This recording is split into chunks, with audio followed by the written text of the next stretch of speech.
আবার কি করে মা আবার ফিসালহু ওয়া ফিসালহু ফি আমাইনি, 2 বছর দুধ পান করায়।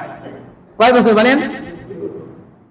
মায়ের এক ধার দুধের দাম কাটিয়া গায়ের চাম, পাপুষ বানাইলেও ঋণের শোধ হবে না, এমন দরদি আমার কেউ ভাবে না আমার মা গো।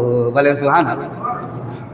যদি আমার এই শরীরের চামড়া তুলে যদি আমি একটা পাপোশ বানিয়ে দেই, তবু মায়ের দুধের স্তনের 1 ফোঁটা দুধের সমপরিমাণ হতে পারবে না, আমি তার ঋণ পরিশোধ করতে পারবো না। বলেন আল্লাহু আকবার। এক সাহাবী এসে রাসূলের দরবারে এসে বললেন, ইয়া রাসূলুল্লাহ, আমার কাছ থেকে সবচেয়ে ভালো ব্যবহার পাওয়ার যোগ্যতা কে রাখে? তা নবী রাসূল বললেন, তোমার মা। তাই বললেন, অতঃপর আবার কে রাখে?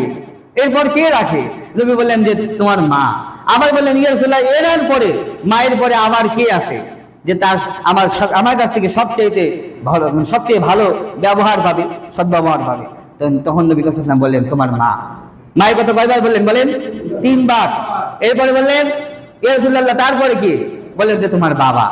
তারপরে হাদিস শরীফে আছে বিভিন্ন বর্ণনায় যে দাদা, নানা, এইভাবে। কিন্তু প্রথমে 3 অবস্থায় 3 বারে বললেন মায়ের কথা, একবারে বললেন বাবার কথা। মায়ের কথা 3 বার বললেন কেন? যে মা তার সন্তানকে কি করেছে? গর্ভে ধারণ করেছে। কি করেছে বলেন? গর্ভে ধারণ করেছে। গর্ভে ধারণ করার পরে কষ্ট করেছে, কষ্ট সহ্য করতে করতে এরপরে আবার প্রসব করেছে। যখন সন্তানটাকে ডেলিভারি হলো, এই সন্তানটা ডেলিভারি যখন হয়ে যায়, মায়ের মনে কি কষ্ট, কত অনেক ওয়াট, কয়েকশো ওয়াট, এই কয়েকশো ওয়াটের এই যে কষ্টটা মা সহ্য করে। মা একটা সময় বলে, স্বামীকে বলে যে ভালো থেকো, আমার জন্য দোয়া করো। হয়তো বা থাকতেও পারি, নাও থাকতে পারি। স্বামী বংশই দিয়ে দেয়, বলা যায় না কখন কি হয়ে যায়। নিজের জীবনের রিস্ক নিয়েও তারপরেও সন্তানটাকে ডেলিভার করে। বলেন সুবহানাল্লাহ। সম্মানিত শুধু এই জন্য মায়ের মনে আঘাত দেওয়া যাবে না, মায়ের মনে কখনোই ব্যথা দেওয়া যাবে না।